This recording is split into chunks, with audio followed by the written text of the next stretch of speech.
Hi friends, இன்றைக்கி நம்ம mushroom biryani பண்ண போகிறோம். இதுக்கு ஒரு பாக்கெட் மஷ்ரூம் எடுத்து நான் க்ளீன் பண்ணி வச்சுருக்கேன். ஒரு டம்ளர் அரிசி எடுத்து இன்றைக்கி 2 பேருக்கு நான் பிரியாணி பண்ண போகிறேன். அதனால் ஒரு டம்ளர் அரிசி எடுத்து ஒரு 10 மினிட்ஸ் பிஃபோர் நான் ஊற வச்சுருக்கேன். அடுத்து தாளிக்கிறதுக்கு சோம்பு, கல்பாசி, நட்சத்திர சோம்பு, பட்டை, இலை, கிராம்பு, கசகசா. அடுத்து ஒரு பெரிய வெங்காயம் எடுத்து நறுக்கி வச்சுருக்கேன் நீல வாக்கில். அடுத்து 2 தக்காளி, தாளிக்கிறதுக்கு கருவேப்பிலை, 2 பச்சை மிளகா, இஞ்சி பூண்டு இடிச்சு வச்சிருக்கேன். இப்போ மஷ்ரூம் பிரியாணி ஸ்டார்ட் பண்ணலாம். நெய், அப்புறம் கொஞ்சம் நல்லெண்ணெய். இப்போ குக்கர் நல்லா ஹீட் ஆயிருச்சு. இப்போ நம்ம நெய் ஆட் பண்ணிக்கலாம்.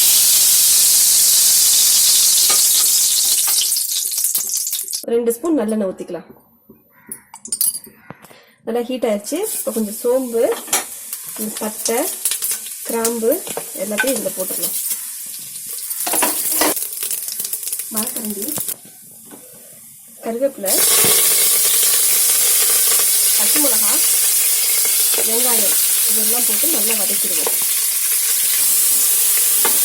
வெங்காயம் நல்லா வதங்குறதுக்கு கொஞ்சம் கல்லுப்பு ஆட் பண்ணுறேன்.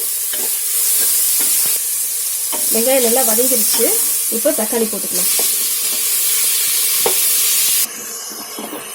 தக்காளி நல்லா வதங்கிருச்சு. இப்போ 1 ஸ்பூன் மஞ்சள் தூள் போட்டுக்கலாம். ஆல்ரெடி இடித்து வச்சுருந்த இஞ்சி பூண்டுங்களதையும் நம்ம இதில் போட்டுக்கலாம். இப்போ வெங்காயம், தக்காளி, இஞ்சி பூண்டு எல்லாமே நல்லா வெந்துருச்சு. இப்போதைக்கு நம்ம மஷ்ரூம் ஆட் பண்ணிக்குவோம்.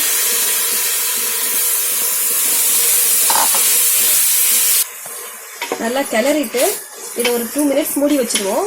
மஷ்ரூம் கொஞ்சம் நல்லா வேகட்டும். 2 மினிட்ஸ் ஆயிடுச்சு. இப்போ அது எப்படி இருக்குன்னு இப்போ பார்ப்போம்.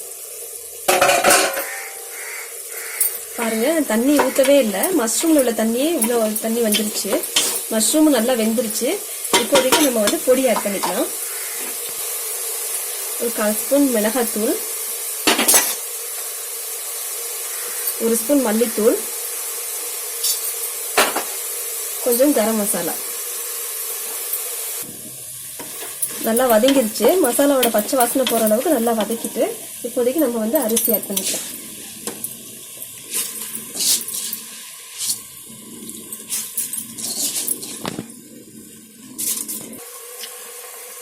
இப்போ நான் இந்த டம்ளர்ல 1 டம்ளர் அரிசி எடுத்துருக்கேன். அதனால நான் இப்போ 2 டம்ளர் தண்ணி ஆட் பண்ணிக்கிறேன்.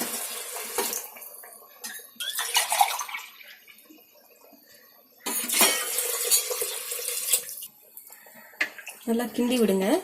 இப்போ தேவையான அளவு உப்பு டேஸ்ட் பார்த்துட்டு, உப்பு பத்தலைன்னா உப்பு கொஞ்சம் போட்டுக்கோங்க. இப்போ புதினா மல்லித்தலை போட்டு நல்லா கிண்டிட்டு குக்கர்ல 2 விசில் வச்சு எடுத்துடலாம்.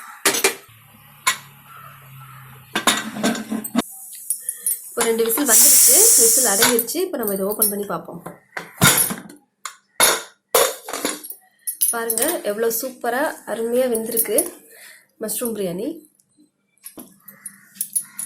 இதில் கொஞ்சம் மல்லித்தலை ஆட் பண்ணிட்டு லைட்டாக நெய் ஆட் பண்ணிக்கலாம்.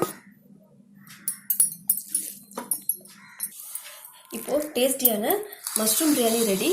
இது கூட ஆனியன் ரைத்தா அண்ட் கத்திரிக்காய் கொத்து கூட இப்போ நம்ம இதை சாப்பிட ஆரம்பிச்சிடலாம்.